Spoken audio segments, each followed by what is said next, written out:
साधारण को असाधारण बनने में वक्त लगता है।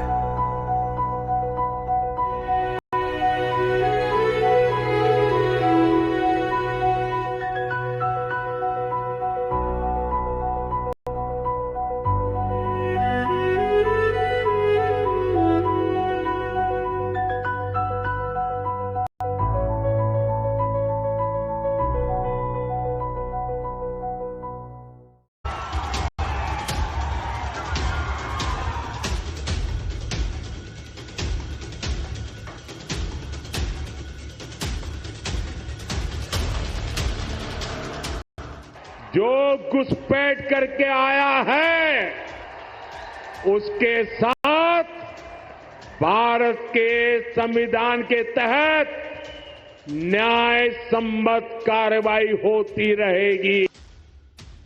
आम आदमी पार्टी का जो जन्म हुआ है आरएसएस और भारतीय जनता पार्टी के कारण हुआ। अलग पार्टियां हों उनके साथ हमारा समन्वय रहता है, मगर हम इंडिया गठबंधन में जो है वो नहीं। एक अकेले मोदी क्या इस तरह भारी पड़ने लगे कि दबाव में विपक्ष ही बिखरने लगा। मोदी के खिलाफ जो गठबंधन 2024 में जोर शोर से बना, क्या अब उसके औपचारिक खात्मे की शुरुआत हो गई है? सवाल ये भी कि बिहार चुनाव से पहले शुरू हुआ वोटर सत्यापन 2029 से पहले क्या पूरे देश में होने लगेगा? ये सारे सवाल इसलिए क्योंकि देश की सियासत से संकेत ऐसे ही मिल रहे हैं। कल पीएम मोदी पहले बिहार फिर बंगाल के दौरे पर थे। बंगाल में पहुंचने पर पीएम ने उस सियासी नस को दबा दिया जिसे लेकर आजकल जमकर हंगामा हो रहा। बिहार में वोटर सत्यापन के दौरान घुसपैठियों की जानकारी मिलने के बाद बंगाल में भी इसकी मांग तेज हो रही है। पीएम मोदी ने दो टूक कह दिया कि घुसपैठियों के खिलाफ न्याय सम्मत कार्रवाई होती रहेगी। टीएमसी अब उनके समर्थन में खुलकर उतर आई है, लेकिन मैं दुर्गापुर की धरती से साफ साफ कह दूं, जो भारत का नागरिक नहीं है, फिर से सुन लीजिए, जो भारत का नागरिक नहीं है, जो घुसपैठ करके आया है, उसके साथ भारत के संविधान के तहत न्याय सम्मत कार्रवाई होती रहेगी। भाजपा के लिए बांग्ला अस्मिता सर्वोपरि है, लेकिन यहां पश्चिम बंगाल में क्या हो रहा है? यहां टीएमसी ने अपने स्वार्थ में पश्चिम बंगाल की पहचान को भी दांव पर लगा दिया है। इसके लिए यहां घुसपैठ को बढ़ावा दिया जा रहा है, घुसपैठियों के फर्जी कागज बनाए जा रहे हैं। इसका एक पूरा इकोसिस्टम यहां डेवलप किया गया है। ये पश्चिम बंगाल की देश की सुरक्षा के लिए खतरा है, ये बांग्ला संस्कृति के लिए खतरा है, लेकिन तुष्टीकरण के लिए टीएमसी हर हद पार कर रही है।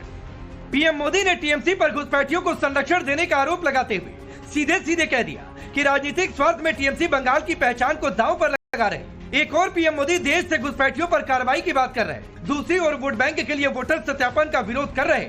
विपक्ष में ही दरार आ गई, दरार भी ऐसी जिसने विपक्षी गठबंधन की एकता पर सवाल खड़े कर दिए। जो गठबंधन मोदी विरोध के नाम पर बना था वो अब टूटता दिखाई दे रहा। दरअसल आम आदमी पार्टी ने ऐलान कर दिया है कि वो विपक्षी गठबंधन की बैठक में हिस्सा नहीं लेगी, क्योंकि अब वो इसका हिस्सा ही नहीं। देखिए, आम आदमी पार्टी का जहां तक प्रश्न है, हमने स्पष्ट किया अपनी स्थिति कि इंडिया गठबंधन जो था वो लोकसभा चुनाव के लिए था। उसके बाद हरियाणा हम अकेले लड़े, दिल्ली हम अकेले लड़े, बिहार का चुनाव अकेले लड़ने जा रहे हैं, और 2 बाई इलेक्शन हुआ, एक गुजरात में और एक पंजाब में। दोनों बाई इलेक्शन हम अलग अलग लड़े। तो आम आदमी पार्टी इंडिया गठबंधन का हिस्सा नहीं है, और जो मुद्दे संसद के अंदर उठाने हैं आम आदमी पार्टी मजबूती से उसको उठाएगी। आप जानते हैं हमने हमेशा एक सशक्त विपक्ष की भूमिका निभाई है और वो निभाएंगे। आम आदमी पार्टी के सांसद संजय सिंह ने पार्टी के इंडी गठबंधन से अलग होने का ऐलान किया। तो कांग्रेस नेता उदित राज ने आम आदमी पार्टी पर ही हमला बोल दिया। उदित राज ने कहा कि आम आदमी पार्टी की विचारधारा बीजेपी आरएसएस वाली है, जबकि सुप्रिया श्रीनेत ने दो टूक कह दिया, जिसको साथ रहना है रहे, नहीं तो जाने के लिए स्वतंत्र है। आम आदमी पार्टी का जो जन्म हुआ है आरएसएस और भारतीय जनता पार्टी के कारण हुआ। इंडिया अगेंस्ट करप्शन के दो बड़े मुद्दे थे। उस समय इन लोगों ने आरोप लगाया था जब एनजीओ हुआ करता था और अन्ना हजारे अकेले आदमी थे और एनजीओ था श्री अरविंद केजरीवाल का, लेकिन ताकत जो पीछे दिया था आरएसएस और बीएचपी और बजरंग दल और बीजेपी ने, और रामलीला मैदान में आंदोलन सजा के दे दिया था, उसी से पैदा हुए। तो इनकी जो विचारधारा है आरएसएस और बीजेपी से मिलती जुलती है। When we are not going to hold somebody by the hand and say become a part. If they don't want to be a part of it, they don't want to be a part of it. But the reality is, our seniors will speak on this. India bloc stays united. We fight for one vision, and that vision is to protect the constitution of this country. Whoever doesn't want to be a part of that vision and whoever doesn't want to protect the constitution of this country is free to chart their own course. Supriya Shrinate कह रही, जिसे जो करना है करे, Congress party किसी का हाथ पकड़कर गठबंधन में नहीं रोकेगी। ये संविधान को बचाने की लड़ाई है और जो इसका हिस्सा नहीं रहना चाहता छोड़कर जा सकता है। तो क्या कांग्रेस के इसी एटीट्यूड ने विपक्षी दलों में असंतोष पैदा करना शुरू कर दिया, जो दरार की वजह बन रहा? सुनिए कैसे समाजवादी पार्टी और आम आदमी पार्टी के नेता सौरभ भारद्वाज ने कांग्रेस पर गंभीर सवाल उठाए। जो भाजपा से अलग दल थे, जो हमारी समान विचारधारा वाले दल थे, सबको एक साथ एक मंच पे लाने का प्रयास की शुरुआत अगर किसी ने की थी तो आदरणीय अखिलेश यादव जी ने की थी और सब एक मंच पे आए थे। अब अगर कहीं कोई बिखराव नजर आ रहा है, आम आदमी पार्टी कहती है कि हम अलग चुनाव लड़ेंगे, तो निश्चित रूप से इंडिया गठबंधन की जो बैठकें होनी चाहिए थी, जिस तरह से सबको साथ लेके चलने का प्रयास करना चाहिए था, वो बड़े दल की जिम्मेदारी होती है और निश्चित रूप से वो जिम्मेदारी अगर नहीं निभाई जाएगी तो ऐसे दल दूर जाएंगे। अपोजिशन की तमाम पार्टियां, चाहे तृणमूल कांग्रेस हो, चाहे समाजवादी पार्टी हो, चाहे अलग अलग पार्टियां हो, उनके साथ हमारा समन्वय रहता है, मगर हम इंडिया गठबंधन में जो है वो नहीं।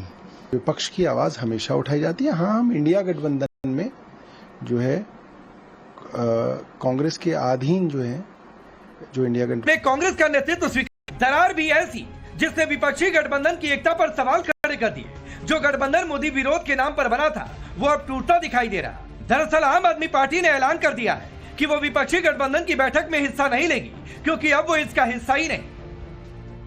देखिए, आम आदमी पार्टी का जहां तक प्रश्न है, हमने स्पष्ट किया अपनी स्थिति कि इंडिया गठबंधन जो था वो लोकसभा चुनाव के लिए था। उसके बाद हरियाणा हम अकेले लड़े, दिल्ली हम अकेले लड़े, बिहार का चुनाव अकेले लड़ने जा रहे हैं और 2 बाई इलेक्शन हुआ, एक गुजरात में और एक पंजाब में, दोनों बाई इलेक्शन हम अलग अलग लड़े।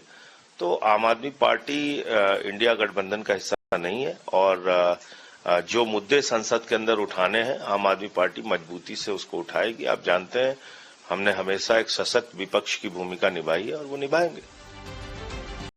आम आदमी पार्टी के सांसद संजय सिंह ने पार्टी के इंडी गठबंधन से अलग होने का ऐलान किया, तो कांग्रेस नेता उदित राज ने आम आदमी पार्टी पर ही हमला बोल दिया। उदित राज ने कहा कि आम आदमी पार्टी की विचारधारा बीजेपी आरएसएस वाली है, जबकि सुप्रिया श्रीनेत ने दो टूक कह दिया, जिसको साथ रहना है रहे, नहीं तो जाने के लिए स्वतंत्र है। आम आदमी पार्टी का जो जन्म हुआ है आरएसएस और भारतीय जनता पार्टी के कारण हुआ। इंडिया अगेंस्ट करप्शन के दो बड़े मुद्दे थे। उस समय इन लोगों ने आरोप लगाया था जब एनजीओ हुआ करता था और अन्ना हजारे अकेले आदमी थे और एनजीओ था श्री अरविंद केजरीवाल का, लेकिन ताकत जो पीछे दिया था आरएसएस और बीएचपी और बजरंग दल और बीजेपी ने, और रामलीला मैदान में आंदोलन सजा के दे दिया था, उसी से पैदा हुए। तो इनकी जो विचारधारा है आरएसएस और बीजेपी से मिलती जुलती है। When we are not going to hold somebody by the hand and say become a part. If they don't want to be a part of it, they don't want to be a part of it. But the reality is, our seniors will speak on this. India bloc stays united. We fight for one vision, and that vision is to protect the constitution of this country. Whoever doesn't want to be a part of that vision and whoever doesn't want to protect the constitution of this country is free to chart their own course. Supriya Shrinate कह रही, जिसे जो करना है करे। Congress party किसी का हाथ पकड़कर गठबंधन में नहीं रोकेगी। ये संविधान को बचाने की लड़ाई है और जो इसका हिस्सा नहीं रहना चाहता छोड़कर जा सकता है। तो क्या कांग्रेस का नेतृत्व स्वीकार नहीं? कांग्रेस के अधीन चलने वाला गठबंधन उन्हें स्वीकार नहीं? समाजवादी पार्टी ने भी कांग्रेस पर सबको साथ लेकर नहीं चलने का आरोप लगा दिया। तो सवाल है कि जब विपक्षी दलों को ही कांग्रेस साथ नहीं रख पा रही तो मोदी से मुकाबला कैसे करेंगे? सवाल कि मोदी विरोधी कांग्रेस के नेतृत्व को स्वीकार नहीं कर रहे तो क्या देश कांग्रेस को मोदी के खिलाफ स्वीकार करेगा? सबसे बड़ा सवाल कि मोदी तो अपने मिशन पर है, लेकिन विपक्ष का मोदी हटाओ मिशन क्या समय से पहले ही समाप्त हो चला है? Bureau report, times now Bharat.